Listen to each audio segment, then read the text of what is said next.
আসসালামু আলাইকুম প্রিয় শিক্ষার্থী বন্ধুরা, আজকের ভিডিওতে আমরা শিখব আরবি হরফগুলোর উপর জবর দিয়ে। কি দিয়ে? জবর দিয়ে। জবর জের পেশ এগুলোকে জবর জের পেশ এগুলোকে আরবিতে বলা হয় হরকত। কি বলা হয়? হরকত। তাহলে আমরা শিখব জবরযুক্ত আরবি হরফ। আলিফ জবর আ, কিন্তু এভাবে আমরা পড়ব না। পড়তে হয় আলিফের উপর যদি হরকত হয়, জবর জের অথবা পেশ হয়, তাহলে সেটাকে পড়তে হয় হামজা। কি পড়তে হয়? হামজা।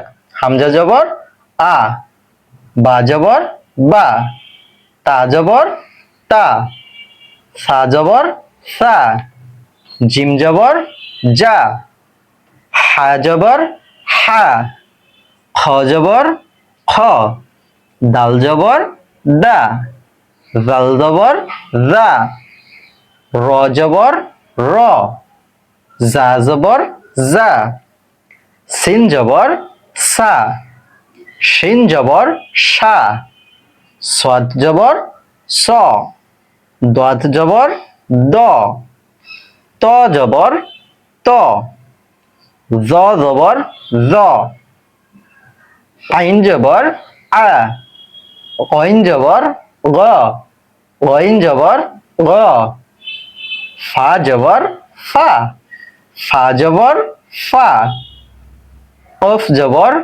কা, লাম জবর লা,